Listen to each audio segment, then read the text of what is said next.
dito sa Ito, mahaba yung sagot eh. Ano yung mahaba sagot ko? yun po, ayun na. Ano ang mga strategies na ginagamit upang mapaunlad ang negosyo nito? Teksto to. Anong mga strategies ang ginagamit po upang mapaunlad ang negosyo nito? Maraming strategies ang ginagamit sa pagpapatakbo ng negosyo. Una, marketing strategy, tulad ng mga commercial, sa mga malaking companies na ginagamit.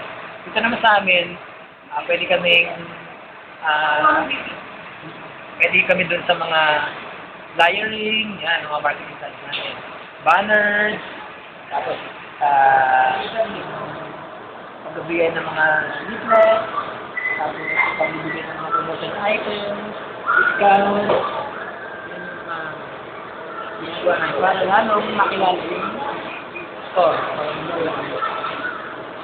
Tapos, paano niyo po pinapa-emphasize yung importance po ng Spirit. Team spirit or teamwork, napakalagang formula para mag-succeed yung negosyo. Lalo na kung maraming tao. Kung ito, nakatetik ang mga empleyado dito. Kung sila, kanya-kanya silang ginagawa, kumbaga, iba-ibang ruta yung ginagawa nila, walang makarating. Dapat isang direction lang. So, parang family. Family, di ba, ito lang inisip nyo, paano kakain sa araw-araw, kaya paano bubuhay. So, ganun din dito. Kailangan ito. Kasi ko sa lahat ng ginagawa, kasi ko sa lahat ng tao, sa negosyo, kasi sa mga bagay na nasa lang ng resto.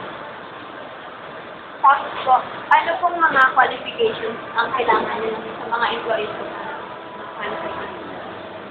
Walang definite na qualifications para maging member ka na o makapasok ka sa establishment. Ano na lang kailangan mo experience. Yung break din kailangan nyo. Kung nakakita naman ng mga nag-interview, apply ka, nakakita naman ng fresh graduate ka or wala ka mang experience, nakakita naman ng nakita na nag-contribute sa iyo na willing kang trabaho dun sa hindi mo comfort zone, ibig sabihin, hindi mo comfort zone, hindi yun ang dati, hindi yun talaga ang linya trabaho, pero willing ka sa trabaho ng gano'n. Hindi ba? Swerte ka pag willing ka ng hindi. Iba naman na nawawala rito, ano ba? Sa kusina, we also accept referral.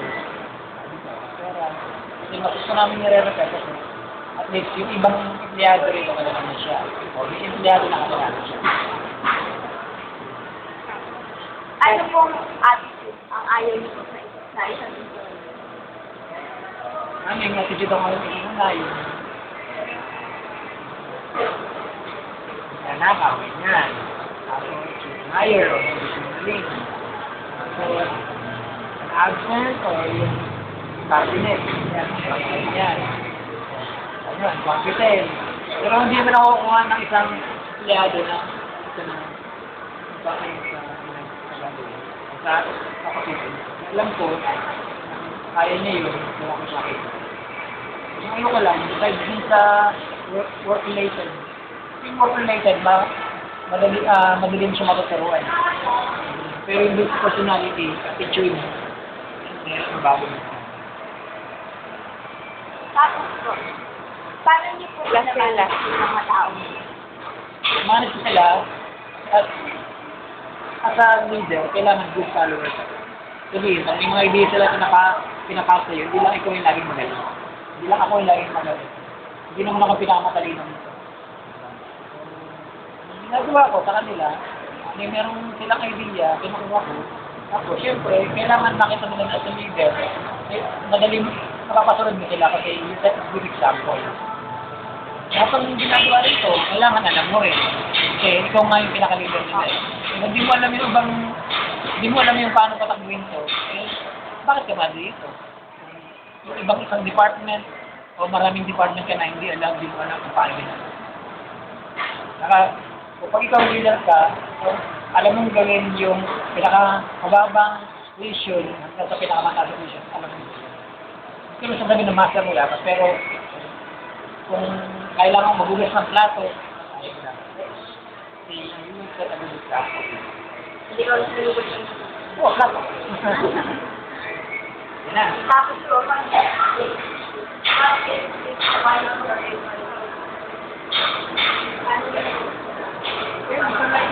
Kasi sa gaano makabigat yung gymnasium ko kami, meron mga medyo process. Sa constitution natin, medyo process, dito medyo process. Kailangan mo nang paliwanag on both sides. Bawa, yung wala ko dito, tapos may nangyaring gano'n na kakamali ng empleyado, may nag-report na sa empleyado. So, kailangan ko lang yung both sides, sa ako lang yung both sides. So, talaga nagkamali siya, may mga karampatang parusa sa bigat niya. Verbal warning, written warning, and final verbal warning. Then, iba naman, may one time na ginawa mo, katulad ng nakaw ka, one time yun, na expulsion. Nakawal ka, hindi ka na pumasok, hindi ka nagsasabi kung saan yung parang ulan ng hindi. Expulsion. in general po, masasabi niyo po ba na maunlad po yung negosyo? Right now, alam niyo yung sana ginagawa yung ability. Hindi ko naman nasabi na we are on the top of the situation. Siguro, sa break even. Sa break even, isang baba, isang taas. Alas lahat naman ng negosyo, di ba? Di ba, bakit nagtataas yung mga petroleum products natin? Kasi pag hindi na tinasyon, babagsak sila. So, sila nasa tagilid din. Alas natin. Kaya lang kami, maganda lang sa amin, kami sila sa food business, food industry. Ang tao, sensitive.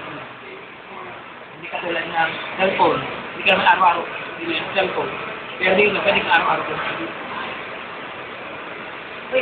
Ano pong pinagkaiban Loya Marisco sa ano pong meron dito sa Loya Marisco parang Kasi Jollibee is considered fast food. Hindi ako consider na, fast food talaga siya.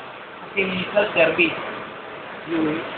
Punta ka sa line sa counter, babayad ka, ito na yung food mo. Dito, kumain ka rito, we will be served as VIP guest. Dito, hindi ka, nakaupo ka lang. Lahat ng kailangan mo, bibigay ko. Order mo, gusto mo ng drink. Kumbaga, dito, this is treated as fine dining or casual dining. Hindi kami fast food. Siyempre dito, Chinese restaurant kami. Ang Jollibee, meron siyang sign na burger designer, junk food. Kasi hindi sila, kumbaga, menu sila, kaya silang junk food. Kami, healthy food. Gusto naman. Gusto ulit? Ayan na din, baka na naman, hindi na naman gumano. Ayan na. Cut na natin. Projector mo ba yan?